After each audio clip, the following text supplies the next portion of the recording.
يا أيها الذين آمنوا إذا نودي للصلاة من يوم الجمعة أمغو من المانيرا نيفيلك راسلي كما جمعة في فاسعوا إلى ذكر الله وذروا البيع أيتا على كفوما أو كجاغوتوين ذلكم خير لكم إن كنتم تعلمون. الحمد لله الذي شرع لعباده شرائع الحكم باللغة والأسرار ورتب على صيام رمضان وقيامه إيمانا واكتسابا مغفرة للذنوب والأوزار وأشهد أن لا إله إلا الله وحده لا شريك له الملك والغفار وأشهد أن محمدًا عبده ورسوله المصطفى المختار صلى الله عليه وعلى آله وأصحابه ومن تبعهم بإحسان آناء الليل وأطراف النهار وسلم تسليما. أما بعد فاتقوا الله عباد الله ولا تموتن إلا وأنتم مسلمون. فيا أمة محمد صلى الله عليه وسلم اليوم هو 28 من شهركم المبارك وصدق الله تعالى إذ قال بعد أعوذ بالله من الشيطان الرجيم أياما معدودات بالأمس كنا نستقبله واليوم نؤديه قد مضت 28 ليلة من أحسن فيها وجد ويتعرف فقد ذهب التعب وبقي الأجر إن شاء الله ومن غفل فيها فلا يلومن إلا نفسه. تذكروا أن زكاة الفطر واجبة عليكم قبل صلاة العيد حتى تنالوا ثوابها وثواب الصيام. عن عبد الله بن عباس رضي الله عنه قال فرض رسول الله صلى الله عليه وسلم زكاة الفطر طهرة صائم من اللغو والرفق وطعمة للمساكين من أداها قبل الصلاة فهي زكاة مقبولة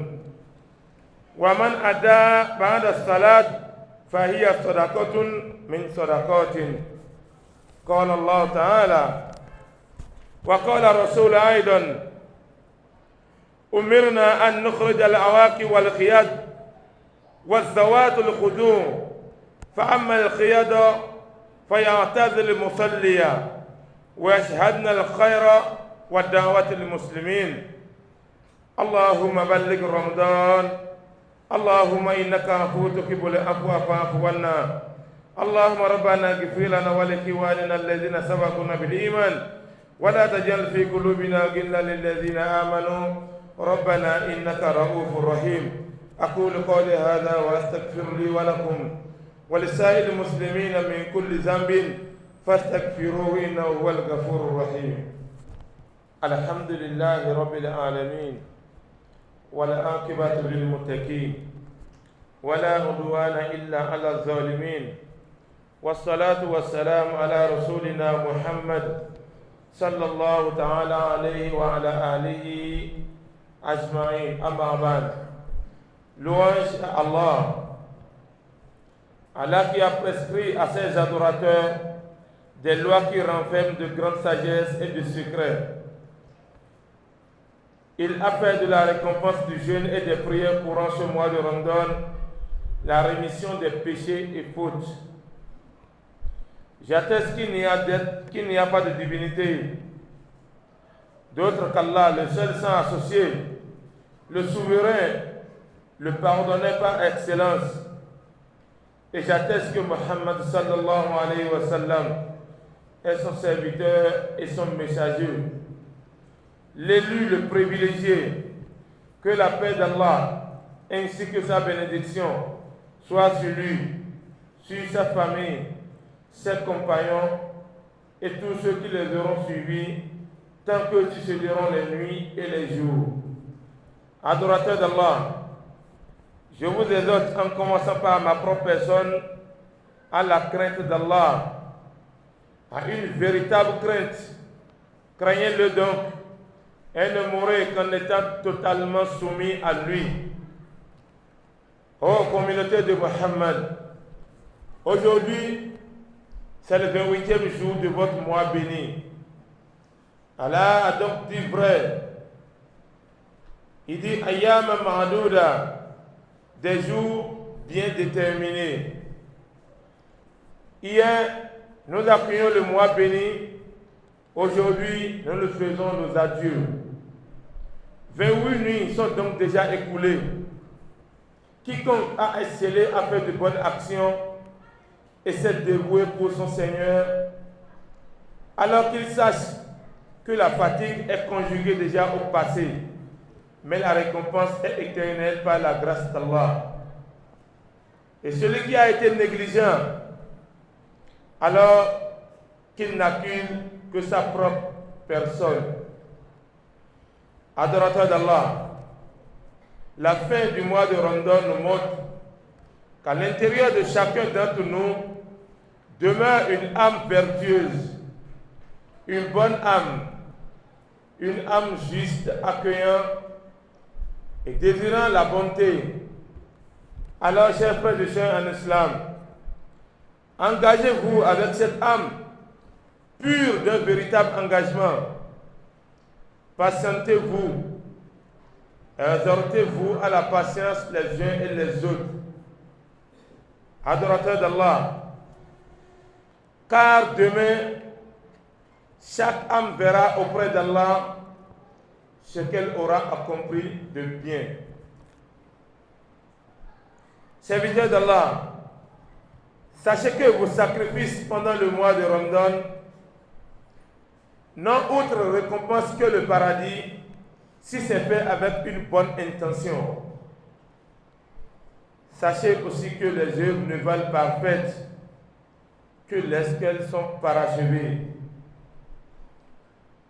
Bouclez donc votre mois de Ramadan par un bien qu'Allah aime et agrée. Quel est ce bien? Quelle est cette bonne action? Il s'agit bel et bien de l'aumône de la rupture, qui constitue une purification pour vos jeûnes et une rémission pour vos erreurs et fautes. Souvenez-vous que l'aumône de la rupture est une obligation.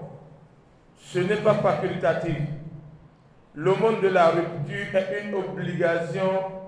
sur vous avant la prière de Eid. Ceci afin que vous en récoltiez les récompenses ainsi que celles de vos jeûnes. Abdallah, fils d'Abbas, qu'Allah l'agrée, rapporte que le prophète sallallahu alayhi wa sallam a ordonné l'aumône de la rupture comme une purification pour le jeûneur des paroles futiles et grossières et comme nourriture pour les pauvres. Cette aumône a deux bonnes actions. La première, il est une purificateur pour le jeûneur. Secondo, il constitue une nourriture pour les pauvres. Donc ceci est obligatoire, chers frères et sœurs en islam, pour tout un chacun de nous. Et on continue, on dit celui qui donne cette aumône avant la prière de Eid, elle est alors une zakat acceptée. Et celui qui la donne après la prière, c'est considéré comme une aumône parmi des aumônes. Chers frères et sœurs en islam, ne commettons pas cette erreur. La zakat et le fitr, c'est-à-dire l'aumône de la rupture, cette aumône doit être faite à la veille de la fête ou très tôt matinal le jour de la fête. Si la fête est pour le dimanche, la zakat et le fitr doit être prélevée le samedi soir ou très tôt le dimanche matin avant la prière. Si la fête est pour lundi, la zakat et le fitr est considérée pour le dimanche soir ou très tôt le lundi matin. Si cela est fait la veille ou le matin très tôt de la fête, cette aumône est considérée comme aumône de la rupture du jeûneur. Et ça a deux récompenses. Si cela est fait après la prière de Eid, cela est considéré comme une simple aumône parmi tant d'autres. Honorables chers frères et sœurs en islam, donc par la grâce d'Allah et sa puissance, la fête de Ramadan sera le dimanche ou le lundi prochain. Alors, nous nous préparons pour accueillir cet événement important. Il est dit, celui qui désire connaître le mœurs d'une communauté qu'il observe au moment de ses réjouissances. Celui qui veut connaître les mœurs d'une communauté, comme nous sommes des musulmans, celui qui veut connaître notre mœurs, qu'il attend le jour de la fête de Eid al-Fitr ou Eid al-Adha, pour voir comment ils réagissent, pour voir leur comportement le jour de la fête. Là, déjà, il peut tirer une conclusion. Cette communauté, c'est comme ça ils sont, c'est comme ça ils font. La fête en islam est un bonheur dans la religion. C'est une obéissance à Allah. C'est une joie dans ce bas monde. C'est une joie dans ce monde et la manifestation de la force de la fraternité. La fête en islam est une joie par la victoire de la volonté ou bien sûr les caprices et les passions. Ne transformez donc pas la fête en des jours de désobéissance à Allah. C'est le jour de la fête.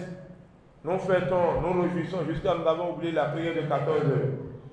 Nous avons oublié la prière de 16 heures. Nous avons oublié la prière de Maghrib. Et c'est quant à la nuit, la prière de Ishaï, que nous nous rappelons et nous accumulons toutes ces prières. Chers frères et sœurs en islam, le jour de la fête, c'est un jour de réjouissance. Et ne transformez pas cette journée comme un jour de désobéissance à Allah. Chers frères et sœurs en islam, ne tombez pas dans le mal et de la turpitude. Que la colère d'Allah ne soit pas le résultat de vos réjouissances, car la colère d'Allah est dure. La colère d'Allah est très dure. Son châtiment est douloureux. Chers frères et sœurs en islam, celui qui cherche la colère de Dieu va rencontrer sa colère. Ne prenez pas le jour de la fête comme un jour de désobéissance à notre Seigneur. Sachez qu'il est dans la sunna de manger quelque chose avant d'aller à la salade. Contrairement à la fête de la Tabaski, dans la sunna est de s'abstenir de manger jusqu'à finir la prière et le rompre avec la bête immolée. Nous avons deux grandes fêtes, la fête de Eid al-Fitr et la fête de la Tabaski. La fête de la Tabaski, nous ne devons pas manger avant d'aller faire la prière jusqu'à l'arrivée de la prière et l'immolation de nos bêtes. Quant à la prière de Eid al-Fitr, c'est-à-dire la fête du Ramadan, il est recommandé par le prophète sallallahu alayhi wa sallam de toujours manger quelque chose avant de quitter la maison. De toujours manger quelque chose avant de quitter la maison, avant d'aller à la prière. Ne commettez pas l'erreur de ne pas manger avant d'aller à la prière. Le prophète a ordonné de manger quelque chose avant de quitter la maison. L'imam Ahmad, qu'Allah le fasse miséricorde, a rapporté dans son épître du hadith. Ibn Barida, qu'Allah l'agrée, a dit: le messager d'Allah ne sortait pas le jour de Eid al-Fitr sans avoir mangé et ne mangeait pas le jour de Eid al-Kabir sans avoir prié. Il est aussi sunnah d'aller à la salade par une voie et de revenir par une autre. Aussi est-il sunnah aux femmes d'aller à la salade, qu'elles soient en lochi, menstruées ou non. Celles menstruées et en lochi se mettent juste à l'écart afin d'écouter le serment. Antia, qu'Allah soit satisfaite d'elle, a dit: on nous a ordonné de sortir, nous les femmes enceintes, celles en menstrues et les jeunes filles vierges. Quant à celles qui sont en menstrues, elles se retirent du lieu de la salade et assistent aux biens et aux invocations des musulmans. Ceci concerne nos mamans. C'est très important. C'est parce que je n'ai pas la prière que je ne peux pas aller à la fête. c'est parce que je suis en train d'allaiter un nouveau-né. Le prophète sallallahu alayhi wa sallam nous recommande, tout le monde, le jour de la fête, tout le monde doit sortir de la maison. Tout le monde doit quitter de la maison. Si par exemple, nous voulons prier à Sénapossède ici, nous passons par la voie de Sénandé pour venir à la prière. En rentrant à la maison, on passe par une autre voie. C'est parmi les sunnahs du prophète sallallahu alayhi wa sallam. Il est recommandé de venir par une voie A et de retourner à la maison par une voie B. Et à nos moments, de ne pas rester à la maison le jour de la fête. Sortez tous, même les femmes en menstrues, même celles qui sont enceintes, même celles qui ont des nouveaux-nés. Sortez tous et mettez-vous à l'écart du lieu de la prière et observez le serment de l'imam et dites Amen à tout ce qui a été fait comme prière. Oh Allah, fais-nous finir ce mois béni de Ramadan alors que tu es totalement satisfait de nous et que tu nous aides délivrés du feu de l'enfer. C'est très important. Fais-nous revivre des dizaines de mois, fais-nous revenir des dizaines d'autres mois de Ramadan sur cette terre, dans la santé, dans la prospérité, dans la bonté, dans la tranquillité, dans la sincérité et dans la piété. Ô Seigneur de l'univers, donne-nous la santé pour que nous puissions affronter le peu de mois resté devant nous. Qu'Allah le Tout-Puissant exauce notre prière, qui nous compte de sa grâce, qui nous compte parmi ceux-là qui vont bénéficier le jour de la fête et qui vont bénéficier beaucoup de Ramadan sur cette terre. Oh la ilaha illallah. Ada ọpẹ́ fún Ọlọ́run. Ada ọpẹ́ fún Ọlọ́run. Ada ọpẹ́ fún Ọlọ́run. Ọba oladu ọpẹ́ fún. Ọba tó ṣe ìjọsìn wa yìí, ọba tó ṣe lọ́rọ̀ yẹn fẹ́ nìkọ̀ọ̀kan wa. Kí ni ìdí tọ́lọ́run fi ṣe ìjọsìn fún ọ ní ọ̀rọ̀ yẹn fẹ́ nìkọ̀ọ̀kan wa? Nínú ìjọsìn bákan náà, a mọ̀ pé Ọlọ́run la máa ń jọ́sìn fún. Kò sẹ́nìkan tá ń jọ́sìn fún lẹ́yìn Ọlọ́run. Nítorí Ọlọ́run sọ fún nínú Al-Qur'an pé wa ma khalaqtul jinna wal insa illa liya'budun. Mi dáyìn torí kankan, mi dáyìn pé kẹwàá wà ń tẹ́ jẹ́ lérí ilẹ̀, mi dáyìn wáyé sírí ayé kẹwàá ṣe tí a ń ṣe láyé, ó ní mo dáyìn wáyé nítorí kẹwàá jọ́sìn fún mi Ọlọ́run ni. Lẹ́ni tá a wà yìí, ǹjẹ́ àwa là ń jọ́sìn fún Ọlọ́run ni àbá Ọlọ́run ní sìn wa? Àwa là ń sìn Ọlọ́run ni àbá Ọlọ́run ní sìn ẹnìkọ̀ọ̀kan wa? Ìdí eléyìí mọ́ ń pẹ́ ẹnìkọ̀ọ̀kan wa sákíyèsí. Ìjọsìn ọ̀rọ̀ èèyàn ni ó ṣe pàtàkì nínú ìgbésí ayé ẹ̀dá. Nítorí nínú ìjọsìn náà, Ọlọ́run fi àwọn àṣírí kan pamọ́ síbẹ̀ fẹ́ni tó bá lóye àtẹni tó bá ní làákàyè. Inú ìjọsìn ibẹ̀ láti máa rí oore, inú ìjọsìn ibẹ̀ láti máa rí oríṣiríṣi nǹkan. Lẹ́yìn wá àgbà náà, Ọlọ́run wá ṣe ọ̀rọ̀ èèyàn fún wa pé àwẹ̀ Ramadan ọ̀rọ̀ èèyàn ló jẹ́. Nínú àwẹ̀ Ramadan, Ọlọ́run ṣe àwọn òru kan fún wa qiyamihi imanan wa ihtisaban. Gbogbo ẹni tó bá kẹ́ni tó bá jí lóru náà pẹ̀lú ọkàn kan àti ìgbàgbọ́ tí wọ́n bá bẹ Ọlọ́run nínú oṣù náà, kò sí tàbí ṣùgbọ́n, kò sí nǹkan kan tí ń bẹ fún wọn. Maghfiratan lizunubi wal awzar. Kò sí nǹkan kan tí ń bẹ fún wọn o lẹ́yìn kí ni àforíjì gbogbo ẹ̀ṣẹ̀ tí wọ́n bá ṣẹ̀, lẹ́yìn èyí tó mọ̀ àti èyí tí wọ́n mọ̀. Eléyìí fi ń dá wa lójú pé ohun tọ́lọ́run tọ́jú fún wa nínú ìjọsìn, òun náà ni gbogbo ẹnikẹ́ni tí máa ń jọ́sìn fún Ọlọ́run, tí máa ń jí lóru, tí máa ń bẹ Ọlọ́run, tí máa ń jí lóru, tí máa ń tọrọ àforíjì, kó má retí nǹkan kan lọ́dọ̀ Ọlọ́run, kó retí pé gbogbo ohun tí ń jẹ́ àforíjì Ọlọ́run sì máa foríjì. Nítorí ẹ̀ṣẹ̀ làdúrà wa ò fi gbà, nítorí ẹ̀ṣẹ̀ lòjò ìfìrọ̀ ń lù, nítorí ẹ̀ṣẹ̀ àsìkò tẹ́ bá ń wá òjò òòrùn ni yóò máa ràn, nítorí ẹ̀ṣẹ̀ àsìkò tẹ́ bá ń fẹ́ òòrùn òjò ni yóò máa rọ̀. Ìdí eléyìí tọ́lọ́run bá sì ti foríjì ẹ̀dá, gbogbo yìí tó kù ó ṣe kí ni, ó sì rọrùn. Gbogbo wa náà pátápátá Ọlọ́run kó foríjì wa.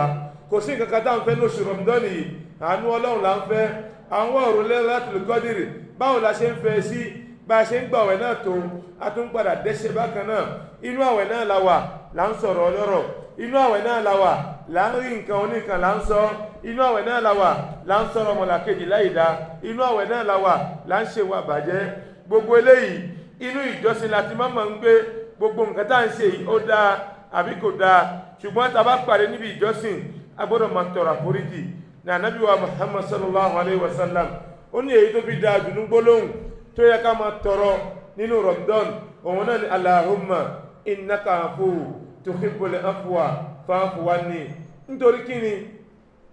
Dájúdájú Ọlọ́run ọba aláforíjì ni, ó sì fẹ́ràn ẹni tí máa ń tọrọ àforíjì ní sì máa ń ṣe àmójúkúrò fẹ́ dà gbogbo ẹni tí àmójúkúrò bá ti wà fún onítọ̀hún kó fẹ̀yìntì pé gbígbàdúrà ti jẹ́ tòun ọlọ́run gbàdúrà ẹnì kọ̀ọ̀kan wa gbogbo àìsùn wa tá ti ń ṣe bọ̀ yìí ọlọ́run dákun má dá lù wá láyà díẹ̀ tó kù tí a tún ṣe ọlọ́run kàwá fún ẹni tí ó rí àti ìrọ̀rùn àti àlàáfíà gbogbo ohun tá a bá tọrọ ń bẹ̀ ọlọ́run kò ṣe ní ọ̀hún fẹ́ni kọ̀ọ̀kan wa fattaqullaha ibadallah wala tamutunna illa wa antum muslimun gbogbo àjàmá lọ́kùnrin àti lóbìnrin ẹjẹ́ abẹ̀rù ọlọ́run ẹjẹ́ apẹ́yà ọlọ́run lérí kíni gbogbo apátápátá àgbọ̀dọ̀ kú o lálẹ́ ìṣe ń gbé akúṣẹ́rì ìlànà mùsùlùmí tàbá kúṣẹ́rì ìlànà mùsùlùmí lọ́rọ̀ wa yóò ṣe sọ níwájú ọlọ́run tàbá kúṣẹ́rì ìlànà àtàwà yìí làforíjì yóò fi wà fún wa tàbá lọ kúṣẹ́rì ẹ̀ tàbá kúṣẹ́rì ọ̀nà míì wallahu ta'ala alam ọ̀nà ànùlá kúṣí o ọlọ́run ó ṣàánú ẹnì kọ̀ọ̀kan wa ọlọ́run ó fi wá sọ́nà kò ní sí wa lọ́nà Al-Hayyu àti Qayyum ọlọ́run ó sọ fún wa pé àwẹ̀ Ramadan ayyama ma'duda Al-Qur'ani ọ̀rọ̀ òdodo ni gbogbo ohun tọ́lọ́n bá sọ ẹ̀rí pé ọ̀lá káyì ni wa ma yadhakkaru illa ulul albab gbogbo ohun tọ́lọ́n bá sọ fún yín tẹ́ bá fòye sí ẹ̀rí pé ọ̀lá káyì ni fún àwọn ọ̀jọ̀gbọ́n ọlọ́run sọ fún wa pé ayyama ma'duda àwẹ̀tẹ́ rí yìí ẹ má jẹ́ ó ròyìn lójú ẹ má bìkítà ẹ fẹ́ máa gbàwẹ̀ títí fi lọ àsìkò díẹ̀ ni ọjọ́ tó lóhùn kalẹ̀ fi gbàwẹ̀ fún jàmáà lọ́kùnrin àti lóbìnrin ẹwà náà tó sí bí à ń kí Ramadan ẹwọ̀n gbọ́ marhaba bika ya Ramadan gbogbo à ń sọ nígbà tí àwẹ̀ dé lẹ́ni tá a wà yìí ẹnìkan ò tún sọ ọmọ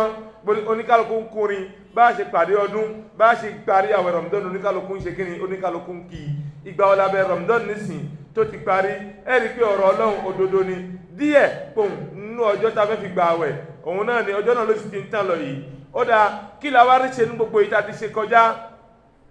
ǹjẹ́ a rí nǹkan gidi ṣe àbá a rí nǹkan kan ṣe jàmáà lọ́kùnrin àti lóbìnrin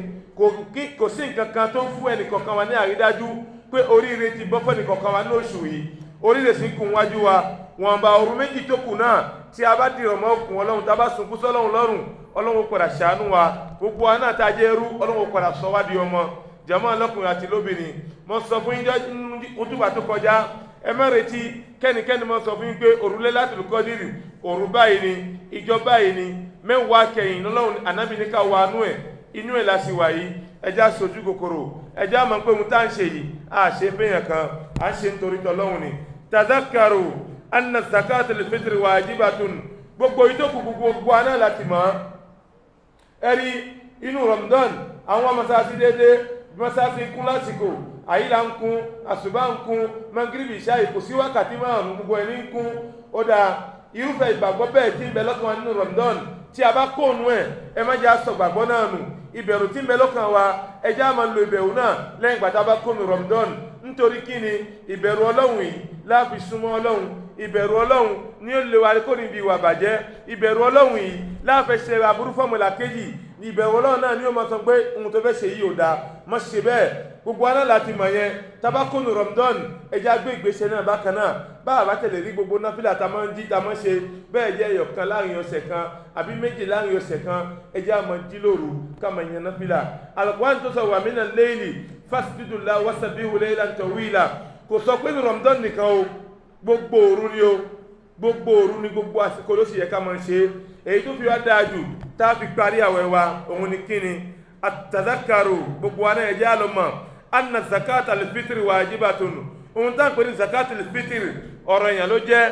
fún ẹnì kọ̀ọ̀kan wa wajibatun alaykum qabla salatul Eid ọ̀rọ̀ èèyàn ló jẹ́ fún yìí o ló jẹ́ fún ẹnì kọ̀ọ̀kan tiwa náà kí á yàn kí á tó lọ kí irun ìdí nítorí kíni hatta tanalu sawaba wa sawabu siyam gbogbo eléyìí tá ń sọ yìí oríire ló jẹ́ fún ẹnì kọ̀ọ̀kan wa fún gbogbo ẹnikẹ́ni tó bá yọ zakata al-fitri oríire méjì níbẹ̀ fún alákọ̀ọ́kọ́ wọ́n ní zakatul fitri gbogbo ohun tá a ṣiṣẹ́ ní Ramadan yóò fọ̀ ọmọ zakatul fitri gbogbo àṣìṣe wa àmọ̀ṣe wa yóò fọ̀ ọmọ èyí ní jẹ́ ẹ̀yọ̀kan ẹlẹ́kejì yóò máa jẹ́ ìrànlọ́wọ́ fún àwọn miskin àwọn tí ò ní kankan tó fẹ́ jẹ zakatul fitri yóò máa jẹ́ ìrànlọ́wọ́ fún àwọn náà yóò máa jẹ́ ìtọrẹ àánú fún wọn pé àfún àwọn aláìní àfún wọn lóúnjẹ àwọn náà orí ààyè wọn fi rí nǹkan fi dùnnú ńjọ́ náà wọn fi ní zakatul fitri oríire méjì ló kó dání jama lọ́kùnrin àti lóbìnrin wọ́n fi sọ fún yín pé òrùn díẹ̀ tó kúnlẹ̀ yìí ó tó fi sí aṣọ tó bá ṣe ká ní pé ohun tá à ń ṣe pẹ̀lú àníyàn tó dáa ẹ̀rí zakatul fitri wọ́n sọ fún wa pé tuhuratu sa'im ìmọ̀ fọ gbogbo ohun tí ń jẹ́ àwẹ̀ wa ìmọ̀ fọ ọmọ gbogbo ohun tí a bá ṣiṣẹ́ nú ẹ̀ ìmọ̀ fọ ọmọ wa ta'amatul masakin ó sì wá jẹ́ oúnjẹ fún àwọn aláìní ẹ̀yìn gbogbo wa náà tá à ní kẹtàlẹ̀ fún yàn tẹ́lẹ̀ zakatul fitri tá a bá yọ àgbọ̀dọ̀ sọ pé aláàjì báyìí òun ní mọ́ fún mi ní nǹkan èmi náà ń gbèlè fún rárá bẹ́ẹ̀ kọ́ lágbájá tí ń bẹ lé mi gbà tó ṣọdún ìṣàmbíyè ó fún mi ní ẹran adìyẹ wá ó ṣe nǹkan báyìí fún mi bẹ́ẹ̀ kọ́ zakatul fitri mùsùlùmí ẹgbẹ́ ẹ̀ torí pé bùkátà ẹ̀ kù díẹ̀ káàtó ìrànlọ́wọ́ tó fẹ́ ṣe fún tí òun náà fi rí ìdùnnú jọ ọdún tí ó fi rí ayọ̀ jọ ọdún tí òun náà kó ẹbí jọ yóò kó ọmọ tiẹ̀ náà jọ wọ́n jọ parapọ̀ wọ́n jọ sí ń jẹ wọ́n jọ dùnnú jọ náà òun ni kò gbé fún ọwọ́ lọ fún mùsùlùmí ẹgbẹ́ ẹ̀ ọwọ́ lọ fún ní gbàdó tó ń gbolo mẹ́wàá ẹ dákun torí jọ lọ gbàdó tó ń gbolo mẹ́wàá kí ló fẹ́ fi ṣe kí ló fẹ́ fi ṣe kí ló fẹ́ fi jẹ ló fà gbogbo eléyìí tí a bá ń ṣe gbogbo ohun tá a bá ń ṣe ẹjẹ́ àmọ́ fìlákà yìí sí ká sì máa fòye sí gbogbo ohun tá a bá fẹ́ fún yàn á rí i pé ká ṣe é ní oore àṣepé ẹni tẹ fún ní gbàdó tó ń gbolo mẹ́wàá tẹni kó lọ ṣe ó dá tó bá ṣe gbàdó náà ṣé kókó ni kó ṣe àbọ́kà yóò sá ṣe pẹ̀lú kankan yóò fi jẹ́ ó bá tẹ̀jẹ́ ìwọ̀nba ṣéǹjì kan náà ẹ jẹ́ àfikún fún wọn gbogbo eléyìí à ń ṣe nítorí tọlọ́hun ẹ má jẹ́ à ṣe nítorí èèyàn nítorí oṣù kan tá a fi gbàwẹ̀ àmọ́ bóyá àwẹ̀ náà jẹ́ gbígbà lọ́dọ̀ Ọlọ́hun zakatul fitri ẹyọ kan tá a fẹ́ ṣe láàrin ìṣẹ́jú yìí òun ni ó wá fọ gbogbo ohun tá a ti ṣe ní oṣù náà òun ni ó wá fọ ọmọ jàmá lọ́kùnrin àti lóbìnrin zakatul fitri wajibatun aleikum ọ̀rọ̀ èèyàn ló jẹ́ fún yín síwájú kí a tó lọ kí ìrun ìdí gbogbo ẹnikẹ́ni tó bá yọ síwájú ká tó lọ kí ìrun ìdí òun ló ní ládàá pé ó yọ zakatul fitri ẹnikẹ́ni tó bá sì wá ṣe lẹ́yìn ìgbà tí a bá lọ kí ìrun ìdí wọ́n máa kà fún sàárà ni kò ní ládàá zakatul fitri pẹ̀lú ògo lọ́dọ̀ Ọlọ́run ìjọ ọ̀sẹ̀ tí ń bọ̀ àbí ìjọ lẹ́ndí ọ̀kan ló méjèèjì yóò máa jẹ́ ìjọ ọdún tó bá jẹ́ ìjọ ọ̀sẹ̀ ní ìjọ ọdún tó bá jẹ́ ìjọ ọ̀sẹ̀ ní ìjọ ọdún zakatul fitri àti alẹ́ sàmdì agbọ́dọ̀ ti yọ àbí sàlámù alẹ́kùn àṣùbá ìjọ ọ̀sẹ̀ náà agbọ́dọ̀ yọ ká gbé lọ fẹ́ni tá fẹ́ gbé fún tàbá rí i pé kò sí ẹnìkan ládùúgbò wa tá lè gbé fún tó bá nídìí ká gbé lọ abúlé wa ní village wa ẹjá gbé lọ tàbá rí i pé kò sí èèyàn kan ládùúgbò tá lè fún àìpé gbogbo àwọn tàjọ wà ládùúgbò nísìnyí àbí àwọn tó wà ní zonu heavy àbí zonu de nambasad olówó ní gbogbo wa ẹnìkan òye tí yẹn kan tó ló jẹ ẹwọ àhìlú ń bí pé tẹ́ ẹ̀ lè rí yẹn kan tẹ́ ẹ̀ bá rí ẹkọ̀ wí sábúlé yín ẹ darí ẹ lọlé ẹ rí yẹn tí ó ṣe ká ní pé yóò kù díẹ̀ káàtó fún ẹfowó sí rí ẹ ẹdùn àwọn náà nújọ ọdún káwọn náà lè rí nǹkan jẹ kútọ̀ náà ní gbogbo ọgbẹ̀ rárá bẹ́ẹ̀ kọ́ púpọ̀ náà àtàwọn ní kútọ̀nu lóòótọ́ ebi ń gbàwọn ẹlòmíì bẹ́ẹ̀ bá kan ẹlòmíì náà sì ti yó ìjọ ọdún yálà kó jẹ́ ìjọ ọ̀sẹ̀ àbí kó máa jẹ́ ìjọ lẹ́ndì gbogbo wa náà ká máa retí àṣẹ látọ̀dọ̀ Ọlọ́run lẹ́yìn wá gbà náà ẹ dákun torí tọlọ́run ìjọ ọdún ẹ má jẹ́ ká sọ ìjọ ọdún di ìjọ ìbànújẹ́ ìjọ tá à ń ṣọdún ẹ má jẹ́ ká fi ìjọ náà ká fi ṣe Ọlọ́run á máa pè pé à ń ṣọdún àní kírun àyílà á máa láwọn ṣọdún àní kírun ánsírì inú dùnú náà láwà mangi bí ó kọjá ìṣáyìí náà ni ó wà kọjá tán láwà pé àti kírun láwà padà sérí ìṣe wa tàná pé àkíkọ́ ní máa ń jọ Ọlọ́run lójú a sì kí ipò nínú àwẹ̀ jàmá lọ́kùnrin àti lóbìnrin ẹjá bẹ̀rù Ọlọ́run ẹ má ṣe ìjọ ọdún ẹ má jẹ́ padà jẹ́ ìjọ ìbànújẹ́ fẹ́ni kọ̀ọ̀kan wa ìjọ ọdún ìjọ ìdùnnú ni ìjọ ọdún ìjọ tí yẹn máa mọ nǹkan tí yẹn ń ṣe ni a máa ṣọdún a sì máa jọ́sìn fọ́lọ́run wọn sọ fún wa pé ìjọ ọdún kò sí ìrun kíkí ńjọ náà ìrun kíkí ń bẹ ńjọ náà gbogbo ẹjẹ́ àmà ní àmàdájú bẹ́ẹ̀ lẹ́lẹ́kejì ihun tó yẹ ká túmọ̀ síwájú ká tó lọ ìdí wọn ní ká wá nǹkan jẹ ìdí àwẹ̀ àtúnà ànábì ni ànábì pa wá láṣẹ ká jẹun ká tó lọ tó bá jẹ́ ọdún iléyá ni wọ́n sọ fún wa pé ẹ má jẹun títí di àsìkò tí ẹ padà wálé ẹ wẹ́ pa àwọn ẹran yín kẹ́ tó jẹun ṣùgbọ́n ìdí àwẹ̀ agbọ́dọ̀ jẹun agbọ́dọ̀ fi nǹkan sínú gbogbo ẹni tí ò bá jẹun kò tẹ̀lé súnà ànábì wa Muhammad gbogbo wa náà ẹ jẹ́ á gbìyànjú ká ṣe kíni ká wá nǹkan jẹ ká tó kó nílé gbogbo ilé ọ̀rọ̀ yẹn ló jẹ́ fún wa lẹ́yìn wá gba náà ẹ̀yin yá wa àwọn tó ṣe ká ní pé wọ́n wà ní ẹ̀jẹ̀ bímọ àbí wọ́n ní nǹkan oṣù àbí wọ́n tẹ́ ọmọ lọ́wọ́ àbí wọ́n bẹ lóyún ó ṣe ká ní pé àwọn ìlọ káwọn lọ kírun ìdí àdámi rárá bẹ́ẹ̀ kọ́ ìyàwó Aisha ó sọ fún wa ó ní gbogbo wa pátápátá àtàjẹ́ obìnrin ẹ jẹ́ á jáde ní ọdún ká lọ gbọ́ kútúbà ká lọ gbọ́ àdúrà tó fẹ́ ṣe nítòsí ibi tí àwọn èèyàn ń tòsí láti fi kírun ó ní ká pèsè ẹgbẹ́ kan ká dó síbì kan ká máa gbọ́ ohun tí wọ́n ń wí láwọn àtàbá ṣe ká ní pé a rí pé àmọ́njọ́ náà wọ́n ní ká máa jókòó lé nítorí ọdún kan kò ṣe rí ǹjẹ́ àtúpadà rí mi kò sẹ́ni tó mọ̀ ìjọ náà láti tọrọ pé ọlọ́run ò má ṣe lè ní àkìmọ̀ fún wa má ṣe láṣẹ mọ́ fẹ́ nìkan wa ìjọ náà láti tọrọ bẹ́ẹ̀ ọlọ́run ò sì tẹ́wọ́ gbà yóò gba tẹlómi kò sì ní padà gba tẹlómi ọlọ́run kà á fún ẹni tí ó gbàdúrà wa ọlá hayyu àti kọ̀ yóò mú ọlọ́run gbogbo wa pátápátá àkíyèsí ta pera wa sí ẹjẹ́ àtẹ̀lé nítorí kíni díẹ̀ la máa ń ṣe ní Ramadan zakatul fitri àwọn onímọ̀ fọ̀ọ́mọ́ ló fa ọlọ́run sọ fún wa pé as-sawmu li wa ana ajzi bihi gbogbo àwẹ̀ tá ń gbà yìí ọlọ́run lóhun nìkan lóhun lè sẹ̀yàn lẹ́sàn àwẹ̀ ṣùgbọ́n ohun tí ó fi wa láyà balẹ̀ tí ó fi wa lọ́kàn balẹ̀ jù òun ni zakatul fitri tí a fẹ́ yọ ní ọdún kọ̀la àbí àárọ̀ ọjọ́ ọdún báwo la ṣe fẹ́ yọ kí la fẹ́ yọ zakatul fitri gbogbo ohun tá bá ti ń jẹ lọ́dọ̀ wa ìgbàdo ni ìrẹsì ẹ̀wẹ̀ gàrí tapioca gbogbo ohun tàbá rí pé áásà jẹ yóò jẹ nǹkan tí a lè jẹ tí a ó ṣe tí ó jẹ nǹkan dùnú òun náà ní ká fi yọ zakatul fitri náà gbogbo àsìkò tàbá ti fẹ́ yọ ẹ dákun torí tọlọ́hun wọn ò sọ pé ká máa fọwọ́ ṣe rí ẹ̀ ṣùgbọ́n tí a bá fẹ́ dùn yàn nú ẹdùn olú ẹnu kàlẹ́ kí yàn ṣe oore àṣepé mo sọ fún yín pé ẹni tí a bá fẹ́ fún nìkan kí yàn fún nìkan kó mọ̀ pé alágbèyá fún mi nìkan ń sì ṣàdúrà fún àdúrà náà ó sì kún kò ní ní pé mo fún ní ìrẹsì ó fẹ́ ṣe yóò tó mọ wá ohun tí ó fi jẹ ó bá yẹ jẹ́ wọn bá ṣẹ́ǹdì kan náà ni ẹja fi ṣe rí ẹ̀ ká fi dùn wọn nú ọlọ́run ní bá wa nú jẹ báwo la fẹ́ yọ ọ́ gbà wọ́n ti kọ́ wa ní àìmọye gbà gbogbo wa náà láti mọ̀ gbogbo atajẹ́ bá lélé gbogbo ẹyẹ ọmọ tó bá jẹun lọ́dọ̀ wa òun la fẹ́ yọ ọ́ fún kódà bí ìyàwó wa bá ń bẹ lóyún á tún yọ fún oyún tí wà nú gbogbo wa láti mọ̀ bẹ́ẹ̀ báwo la fẹ́ wá yọ ọ́ gbà ọwọ́ mẹ́rin la fẹ́ yọ fún èèyàn kan ọwọ́ mẹ́rin kìí ṣe ká mú ọmọ ọdún 12 pé kọ́ wá yọ ọwọ́ kúkú mẹ́rin géńdé àgbàlagbà àbí ìyálélé òun ní òyìn ọba yóò ti ọwọ́ bọnú ẹ̀ yóò bù dáadáa ní òkun ní ó dá ọba bù lẹ́mẹ̀rin ní ó máa jẹ́ tèèyàn kan tó bá jẹ́ èèyàn 10 ló jẹun lọ́dọ̀ ẹ̀ ó yọ ọbẹ̀ fún èèyàn 10 tó bá jẹ́ ọmọ ọ̀dọ̀ àwọn náà tún bẹ lọ́dọ̀ ẹ̀ ọmọ ọlọ́mọ wà lọ́dọ̀ ẹ̀ kódà kéèyàn kan wá sí ọjọ́ 2 lọ́dọ̀ ẹ̀ tó jẹun lọ́dọ̀ ẹ̀ lásán ó tún yọ tiẹ̀ náà sínú ẹ̀ ẹjá ṣe pẹ̀lẹ́pẹ̀lẹ́ mẹ́já lọ ṣiṣẹ́ nítorí gbogbo eléyìí ká lè rí ládátà ń fẹ́ ká lè rí àṣepé orí iṣẹ́ tá ń ṣe ni ọlọ́run kọ́ ẹnì kọ̀ọ̀kan wa lọ́wọ́ ọlọ́run kọ́ wa máa ṣe mọ́ sọ fún àwọn obìnrin tí ń bẹ lóyún nínú ilé yín ẹyọ tóyún tí ń bẹ nínú ìyá náà ẹyọ tiẹ̀ náà máa tàbá sì yọ kìí ṣe kiri yóò la fẹ́ lọ gbé lọ fún mùsùlùmí ẹlẹgbẹ́ yín ẹ̀yin tẹ́rí pé kù díẹ̀ káàtó fún òun ní kẹjá gbé fún yàbá dùnú ń jẹ ọdún kóhun náà máa dùnú ń jẹ ọdún ìdùnnú tiẹ̀ náà bí ó máa jẹ́ bí gbàdúrà fún ẹnì kọ̀ọ̀kan wa jàmáà lọ́kùnrin àti lóbìnrin eléyìí wọ́n pẹ́ ẹnì kọ̀ọ̀kan wa ṣàkíyèsí gbogbo àti ṣe lọ́dọọdún ọdún eléyìí náà ọlọ́run tí ó yàgò fún ẹnì kọ̀ọ̀kan wa ọlọ́run kò ṣọ́wájú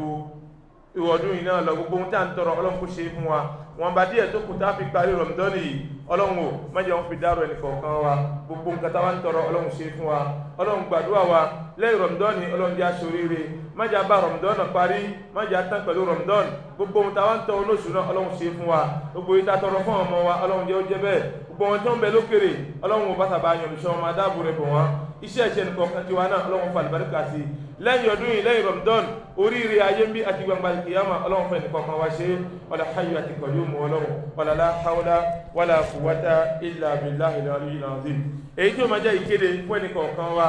gbogbo ìjọ ọ̀sẹ̀ kọ̀ọ̀kan ní amọ́ṣẹ́wà àti ìta gbangba tọdún yìí ìjọ ọ̀sẹ̀ tí ń bọ̀ yálà àti ìmọ̀ bí tí ọdún náà ṣe fẹ́ rí ìjọ ọ̀sẹ̀ ló fẹ́ jẹ́ ní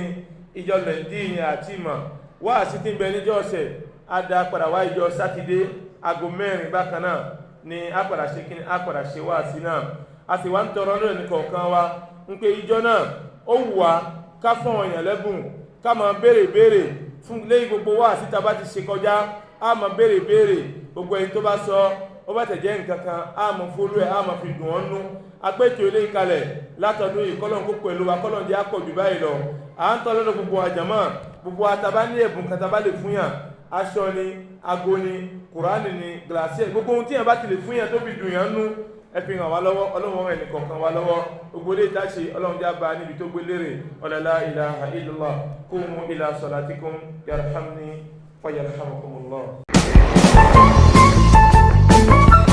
Depuis quelques années au Bénin, la société OMP Sarl vous offre une variété de prestations. Cette fois-ci, il s'agit du nettoyage industriel, le nettoyage et l'entretien quotidien de vos bureaux ou maisons, l'entretien des espaces verts, la remise en état après travaux de construction et la 3D, désinfection, dératisation, désinsectisation. La prestation de choix pour un nettoyage régulier de vos locaux professionnels et industriels avec des horaires flexibles à Cotonou et partout dans le Bénin. Nous vous garantissons l'hygiène et l'environnement sanitaire de vos résidences et bâtiments. Alors, vous n'avez plus de temps ou l'envie de nettoyer votre maison, vous venez de terminer des travaux, ne vous inquiétez pas, la solution, elle est simple. Faites-nous appel et nous vous débarrasserons des tâches ménagères qui vous gênent. Pour vous particuliers, l'appel à une entreprise de nettoyage présente de nombreux bénéfices. Cela vous permet également de libérer votre temps et de vivre paisiblement votre vie en évitant le stress des corvées de ménage. Le matériel et les techniques sont faits pour s'adapter aux surfaces fragiles et aux meubles sensibles. N'hésitez donc plus, contactez-nous au 97 09 64 49 ou encore le 67 80 73 26.